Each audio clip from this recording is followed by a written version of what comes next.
Montana Territory, 1885.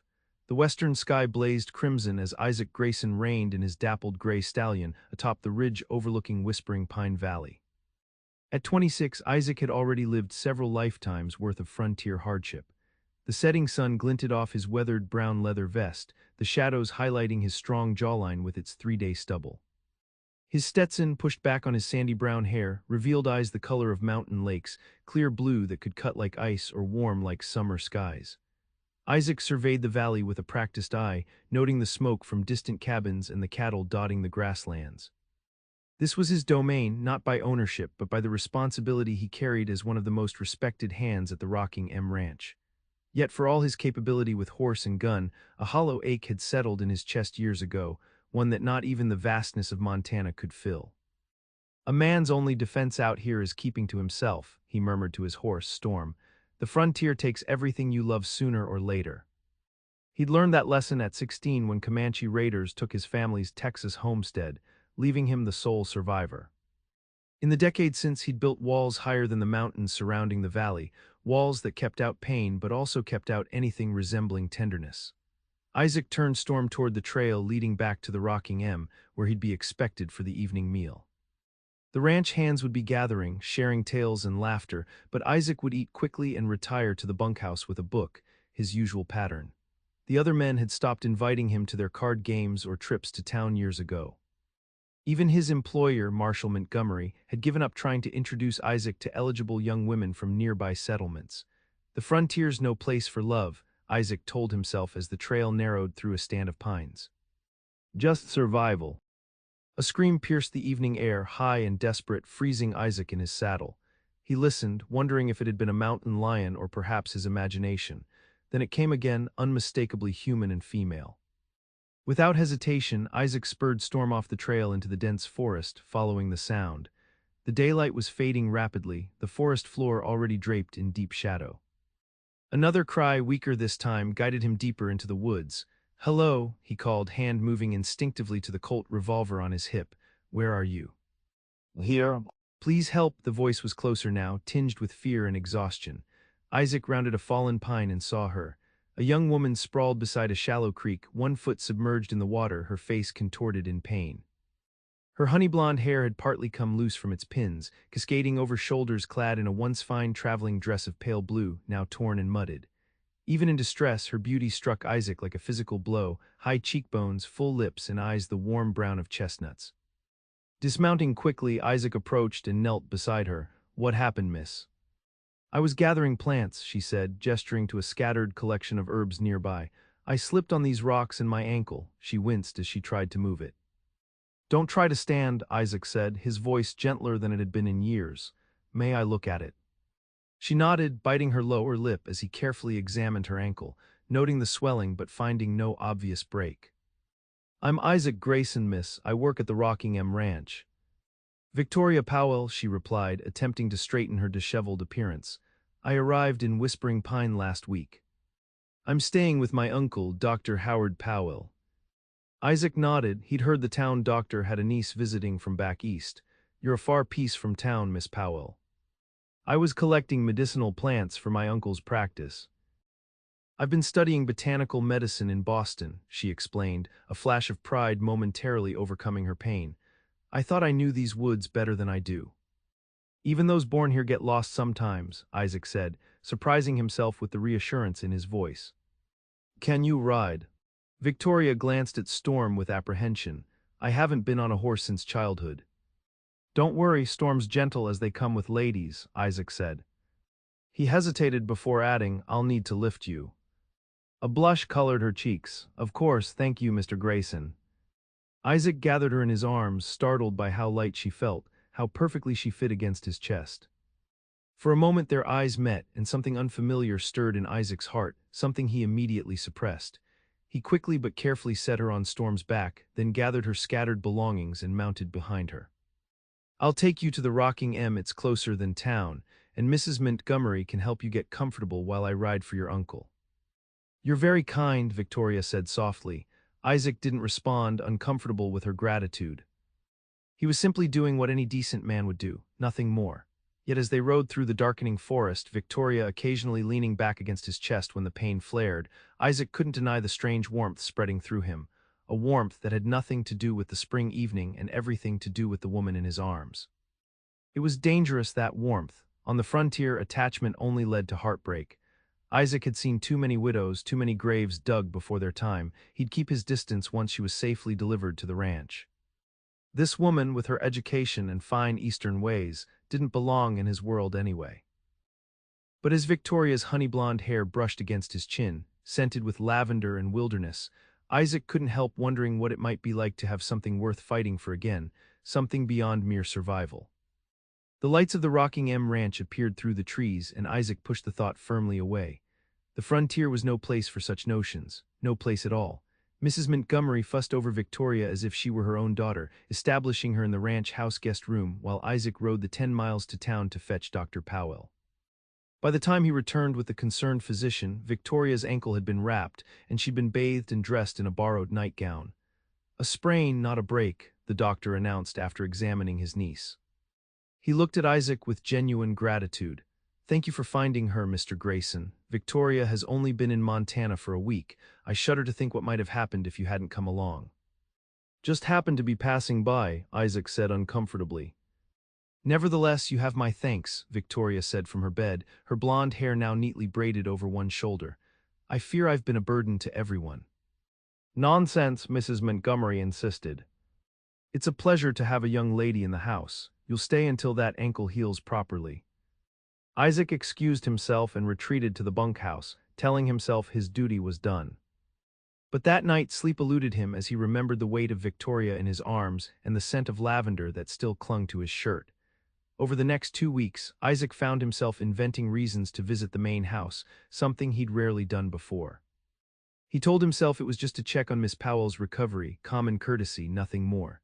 Yet each time he saw her smile, each time she thanked him for bringing her a book from town or a wildflower he'd spotted on the range, that dangerous warmth in his chest grew stronger.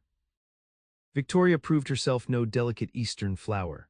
Though confined by her injury, she helped Mrs. Montgomery with household accounts, taught the ranch owner's daughter to read poetry, and spent hours documenting the medicinal plants Isaac brought her in a leather-bound journal. Her intelligence matched her beauty, and Isaac found himself lingering to hear her theories on herbal remedies or her descriptions of Boston's grand libraries. "You're quite knowledgeable for a woman," he said one evening as they sat on the ranch house porch, the setting sun painting the distant mountains purple and gold. He immediately winced at how that sounded. Victoria raised an eyebrow, for a woman. "I meant no offense," Isaac said quickly. "It's just unusual out here." "Perhaps that's why my uncle invited me west," she said, smoothing her skirts. "He believes frontier medicine needs fresh thinking. Women's knowledge of herbs and healing has been overlooked for too long." "Is that why you came, for frontier medicine?" Victoria's expression clouded slightly. "Partly, Boston also held. Painful memories. My fiancé died last year of influenza. I couldn't save him despite all my knowledge." She looked away. The frontier seemed as good a place as any to outrun grief. Isaac felt a twist of empathy. "You can't outrun it," he said quietly. "Believe me, I've tried." Their eyes met, and for a moment the walls Isaac had built around himself felt paper-thin. Victoria saw too much, understood too well. "What are you running from, mister?" "Grayson?" she asked softly. Before he could answer, Marshal Montgomery's voice boomed from the barn, calling for Isaac. Relieved and disappointed at once, Isaac tipped his hat and left, but Victoria's question echoed in his mind long into the night. By the time Victoria's ankle had healed enough for her to return to town, Isaac knew he was in danger. Each morning he woke thinking of her smile. Each night he fell asleep remembering the sound of her laughter. When Dr. Powell came to bring his niece home, Isaac felt a hollowness he hadn't experienced since losing his family, a sensation of something vital being torn away. Yet he said nothing as he helped her into her uncle's wagon, maintaining the stiff politeness that had been his shield for so long. Only when Victoria pressed a small package into his hands did his composure falter. "A token of my gratitude," she said, her brown eyes holding his. "There's no need." "Please," she interrupted, "I insist."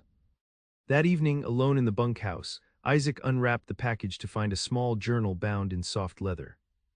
Inside, Victoria had meticulously documented dozens of healing plants, complete with illustrations and notes on their uses. On the first page, she'd written in elegant script. To Isaac Grayson, who rescued more than just a woman lost in the woods, with deepest gratitude, Victoria Powell. Isaac traced the words with his fingertips, then abruptly closed the journal. Getting attached to Victoria Powell would be courting disaster. Women like her didn't belong in the harsh reality of his world. Sooner or later, she'd return east to civilization, to libraries and universities and proper society. The frontier would become nothing but a brief adventure to recount at Boston tea parties. He placed the journal in his trunk and resolved to focus on the upcoming cattle drive. Victoria Powell would fade from his thoughts just as the pain of his family's loss had eventually dulled to a manageable ache. He'd survived worse, he'd survived this too, but fate had other plans for Isaac Grayson and Victoria Powell. 2 days later, Isaac rode into town for supplies, telling himself he wasn't hoping for a glimpse of Victoria. Whispering Pine was little more than a single street with a general store, saloon, smithy, and doctor's office, with scattered houses radiating outward.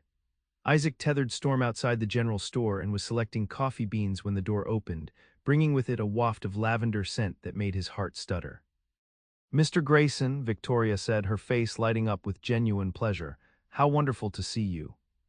"Miss Powell," he managed, tipping his hat. "How's the ankle?" "Much improved, though Uncle insists I use this." She tapped a walking stick of polished wood. "I've been assisting him with patients. Frontier medicine is even more fascinating than I anticipated." "Glad to hear it," Isaac said, fighting to maintain his distance despite the pull he felt toward her. Their conversation might have ended there if not for the commotion that erupted outside. Shouts and the thunder of hooves drew them to the door, where they witnessed 4 riders galloping into town, guns already drawn. Isaac recognized them immediately, the Blackburn gang, notorious throughout the territory for robbery and worse. Without thinking, Isaac pushed Victoria behind him as the outlaws dismounted outside the bank.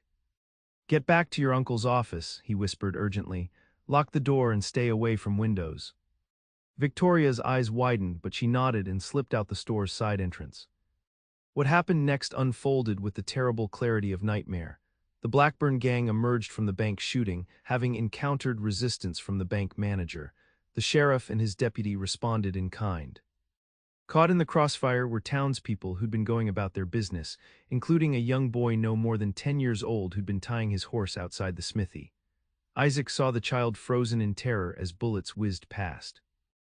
Without hesitation, he dashed into the street, scooped up the boy, and rolled them both behind a water trough as gunfire peppered the ground where they'd stood seconds before.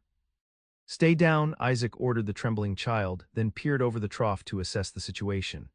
2 of the gang members were down, but the remaining 2 had taken refuge in the saloon, holding the patrons hostage. The sheriff lay wounded on the boardwalk, his deputy crouched beside him, outgunned. Isaac was calculating his next move when he spotted Victoria darting from the doctor's office toward the wounded sheriff, medical bag in hand. His heart nearly stopped. "Victoria, no," he shouted, but his voice was lost in the gunfire. He watched in horror as she knelt beside the fallen lawman, completely exposed to the outlaw's position. Without thinking, Isaac broke cover and ran toward her, aware he was presenting himself as a target but unable to do anything else. He reached Victoria just as one of the outlaws emerged from the saloon, taking aim at the woman tending to the sheriff. Time slowed, Isaac threw himself in front of Victoria, drawing his Colt in the same motion. 2 shots rang out simultaneously. The outlaw crumpled, but not before his bullet grazed Isaac's left shoulder, spinning him around and down to the dusty street. "Isaac," Victoria's voice seemed to come from far away as darkness crowded the edges of his vision. The last thing he saw before consciousness fled was her face above his, those brown eyes wide with fear and something else, something that looked remarkably like love. Isaac woke to pain and the soft sound of humming. He blinked, recognizing the familiar surroundings of Dr. Powell's examination room. Turning his head, he found Victoria seated beside his bed, grinding herbs in a small mortar. "How long?" he asked, his voice rough. Victoria started, then set aside her work to pour him water from a nearby pitcher. "Just overnight," she said, helping him drink. "The bullet only grazed you, but you hit your head when you fell." Memory returned in fragments, the sheriff. Recovering, the bullet missed any vital organs. She paused, her fingers lingering on the cup she held. "You saved his life." "And mine." Isaac looked away from the intensity in her eyes. "Anyone would have done the same." "No," Victoria said firmly, Not anyone, you risked your life for a woman you barely know. I know you well enough, Isaac muttered, then immediately wished he could recall the words that revealed too much. Victoria's expression softened. She set the cup aside and took his hand between both of hers. Why did you do it, Isaac? The truth, please. The walls Isaac had built around his heart for 10 years trembled. Victoria deserved honesty, even if it meant exposing the vulnerability he'd hidden for so long. When I saw you in danger, he said slowly, nothing else mattered, not my safety, not the odds against me. Just you, he swallowed hard. I've lost everyone I ever cared about, I swore never to care again, but then you appeared in those woods and everything changed. Victoria's eyes glistened with unshed tears. I understand, she whispered. After Daniel died, my fiancé, I thought I'd never feel anything again. I came west to escape that emptiness. Instead, I found you. Before Isaac could respond, Dr. Powell entered, breaking the intimate moment. Ah, you're awake, mister. Grayson, excellent, the town's calling you a hero. Isaac winced. I'm no hero, doctor. The bank manager, the sheriff, and the boy's parents disagree, the doctor said cheerfully. As does my niece, it seems. His knowing glance between them made Victoria blush and release Isaac's hand. When can I return to the ranch? Isaac asked, suddenly uncomfortable with the direction of his thoughts. Not for several days, Dr. Powell declared. That head injury needs monitoring. You'll stay right here. And so Isaac found himself confined to the Powell household, with Victoria as his primary caretaker. Each day brought them closer, barriers falling as they shared stories of their pasts, their dreams, their fears. Isaac told her about his family's homestead in Texas, about learning cattle work from his father, about the horror of returning from a hunting trip to find everything he loved destroyed. Victoria spoke of her childhood in Boston, her mother's early death, her determination to study medicine despite society's disapproval, and the devastating loss of her fiancé to the disease she dedicated her life to fighting. I thought coming west would help me forget, she confessed one evening as they sat in Dr. Powell's small garden, but I realize now that healing doesn't come from forgetting. It comes from finding something new to live for. Her words resonated in Isaac's soul. For 10 years he'd existed rather than lived, moving through life without connection, without purpose beyond the next day's work. Looking at Victoria now, her honey-blonde hair glowing in the lamplight from the kitchen window, he recognized that she'd awakened something he thought long dead, hope. Yet even as they grew closer, Isaac struggled against the growing certainty that Victoria would eventually return east. She was educated, refined, meant for greater things than the harsh Montana territory could offer. Their time together was borrowed at best, doomed at worst. What will you do when you return to Boston? He asked one day, forcing himself to confront the inevitable. Victoria looked startled. Return to Boston? What makes you think I'm leaving? A woman like you doesn't belong on the frontier, Isaac said, the words bitter on his tongue. Your education, your talents, they're wasted here.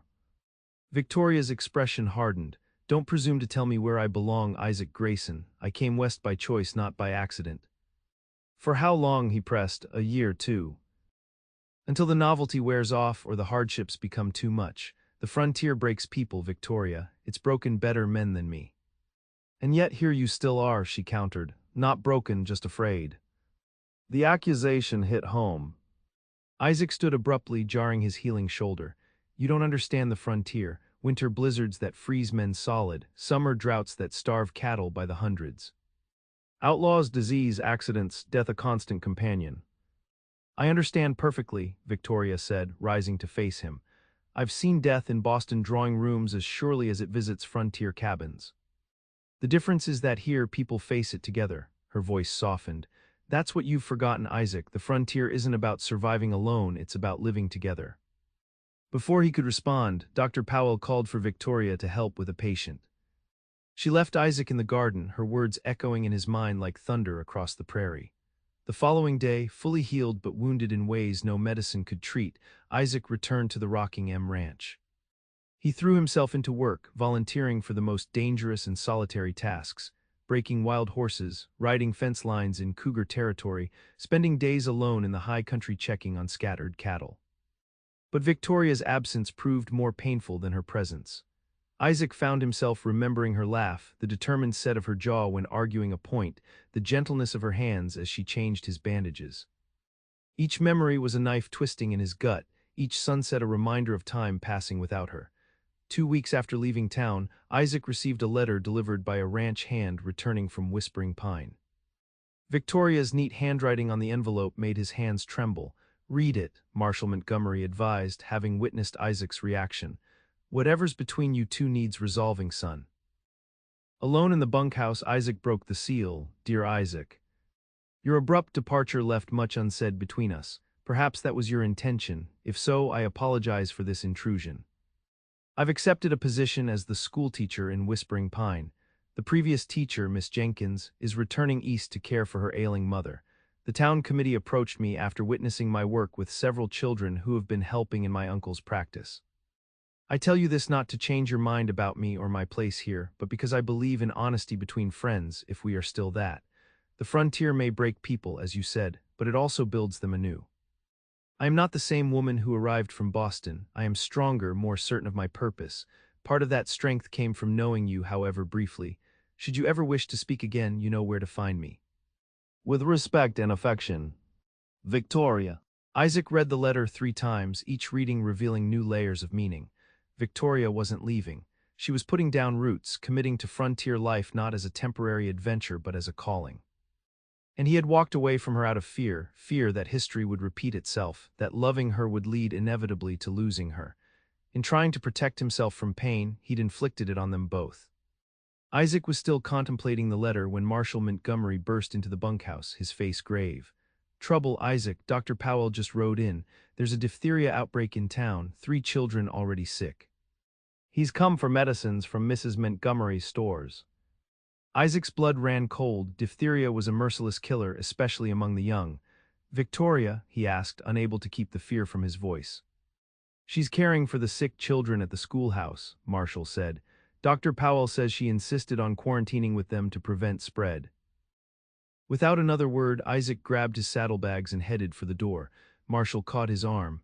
"Isaac, think carefully. Anyone who enters that quarantine risks infection.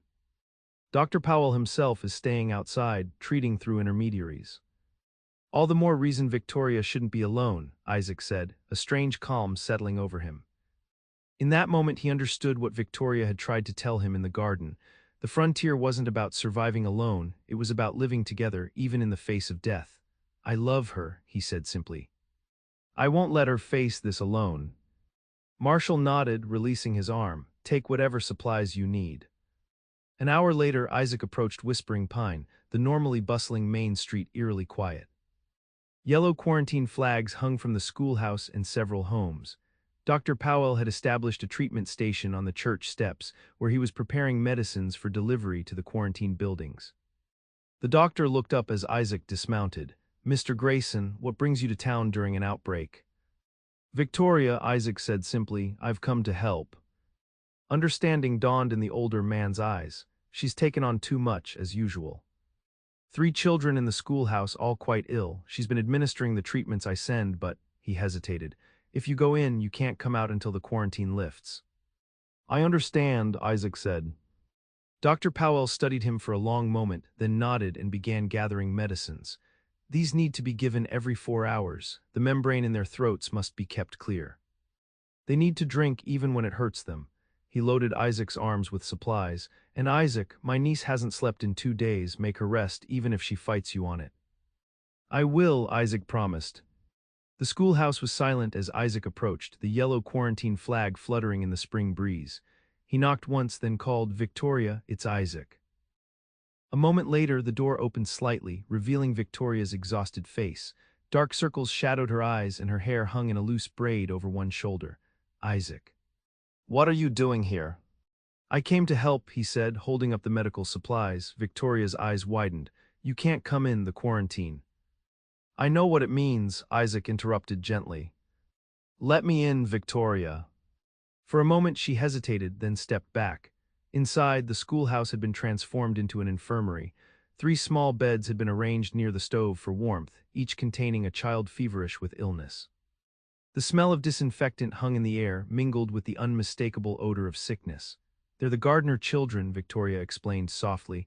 "Their parents are ill as well, being tended at home by a neighbor." She took the supplies from Isaac, her movements efficient despite her obvious fatigue. "Why did you really come, Isaac? This isn't your fight." Isaac removed his hat, setting it on a desk. "I got your letter," he said, "and I realized something. You were right about me.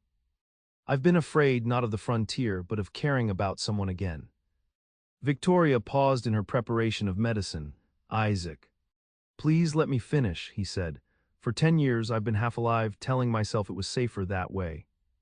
Then you appeared in those woods, and suddenly everything I thought I knew about survival came into question. I thought you left because I wasn't frontier enough for you," Victoria said, her voice small. Isaac shook his head. "I left because I was terrified of how much I needed you, terrified that if I admitted that, somehow I'd lose you too." He stepped closer, close enough to see the flecks of gold in her brown eyes. "But watching you walk into danger to help that sheriff, seeing you quarantine yourself with these children, I finally understand. Love isn't safe. It never has been and never will be on the frontier or anywhere else. But it's the only thing that makes the risk of living worthwhile." Tears welled in Victoria's eyes. "I loved Daniel," she whispered. "When he died, I thought I'd never love again. I came west thinking I was running from grief, but really I was searching for something, someone worth loving again." She reached up, her fingers brushing his cheek.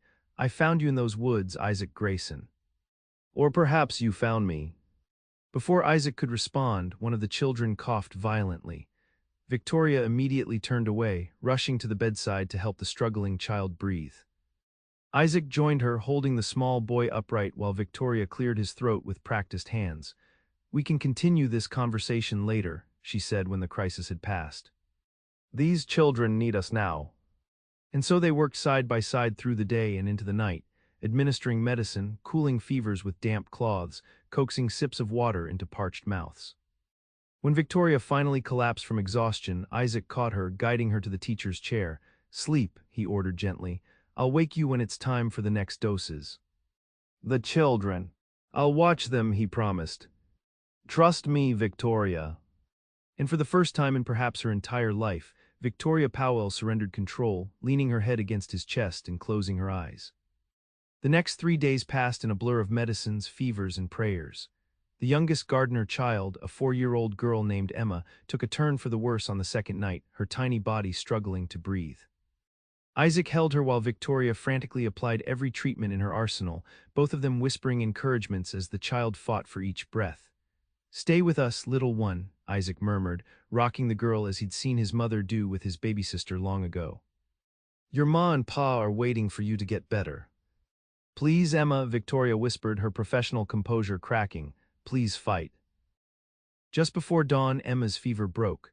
By morning, she was sipping broth from Victoria's hand, her blue eyes clearer than they'd been since the quarantine began. Her brothers improved shortly thereafter, their young bodies resilient once the worst had passed. On the 5th day, Dr. Powell announced from outside the schoolhouse door that the outbreak appeared contained. "The Gardners are recovering at home," he called. "No new cases in 2 days.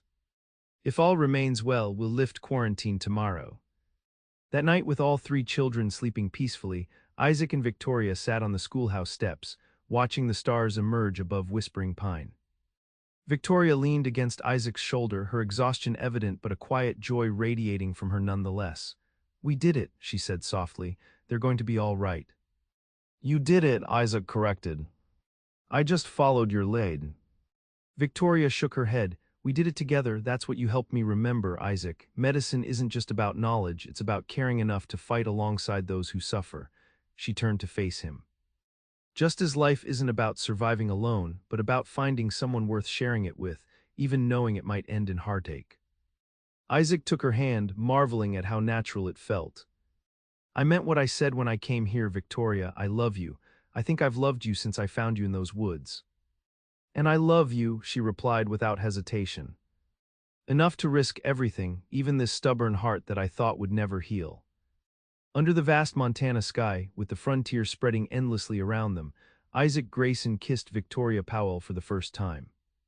It was a kiss born of shared struggle and newfound hope, of 2 people who had found in each other not just love but purpose. The next morning, the quarantine lifted. The Gardner children returned to their recovering parents, the schoolhouse was aired and disinfected, and life in Whispering Pine began returning to normal. Isaac and Victoria, emerging into the sunlight after their ordeal, found themselves greeted as heroes by the townspeople. What happens now? Victoria asked as they walked arm in arm down the main street, both acutely aware of the curious glances and approving smiles they received. Isaac squeezed her hand. Now I ask your uncle for permission to court you properly, if you'll have me. Victoria laughed, the sound like music after days of tension and fear. I believe we're well past the courtship stage, Isaac Grayson. We've already faced death together. Nevertheless, Isaac said, stopping to face her, I want to do this right, you deserve nothing less. 3 months later, on a perfect summer day, Isaac Grayson and Victoria Powell were married in the Whispering Pine Church. Victoria wore a dress of cream satin sent by her friends in Boston, with wildflowers in her honey blonde hair. Isaac, standing tall in a new black suit, watched his bride approach with wonder in his eyes, hardly able to believe that the broken, lonely man he'd been had found such happiness. Marshall Montgomery stood as Isaac's best man, while Dr. Powell proudly gave his niece away. The Gardner children, fully recovered and full of energy, scattered flower petals along the aisle and cheered louder than anyone when the bride and groom sealed their vows with a kiss. At the reception held on the Rocking M Ranch, Marshall Montgomery raised his glass to the newlyweds. To Isaac and Victoria, he toasted, two souls who found each other in the wilderness and proved that even in the wildest parts of this territory, love can take root and flourish. Later, as they danced under lantern light, Victoria leaned close to whisper in her husband's ear. Do you still believe the frontier is no place for love? Isaac smiled, pulling her closer. I believe the frontier is exactly where love belongs, he replied, wild and unpredictable and worth every risk. That night they rode to their new home, a small cabin on a piece of land Isaac had purchased at the edge of Whispering Pine. Close enough for Victoria to continue teaching and helping her uncle, far enough for the privacy newlyweds craved. Marshall Montgomery had given Isaac partial ownership of a small herd as a wedding gift, the beginning of what would one day become the Grayson Ranch. Standing on the porch of their cabin, watching the moonlight silver the surrounding pines, Isaac wrapped his arms around his wife. Welcome home, Victoria Grayson. Victoria turned in his embrace, her eyes reflecting the stars above. Home isn't this cabin, Isaac. Home is wherever we're together. In the years that followed, that cabin grew into a proper ranch house as the Grayson family expanded. Victoria continued teaching and practicing medicine alongside her uncle, eventually becoming the town's primary physician when Dr. Powell retired. Isaac's small herd multiplied into one of the most respected cattle operations in the territory. Their first daughter was born a year after their wedding, followed by twin boys 2 years later. Each child grew up knowing both the harshness and the beauty of frontier life, taught by their father to ride and rope, by their mother to read and heal. Sometimes, on clear evenings, Isaac and Victoria would ride together to the spot in the woods where they first met.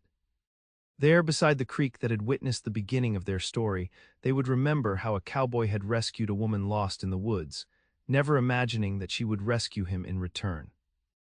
And though the frontier remained wild and unpredictable, with dangers and hardships that tested them again and again, their love proved wilder still, strong enough to weather any storm, resilient enough to heal any wound, vast enough to encompass all the joy and sorrow that life offered. For in finding each other, Isaac and Victoria had discovered the greatest frontier truth of all, that no wilderness is truly unconquerable when two hearts beat as one, bound together by love as untamed as the land itself.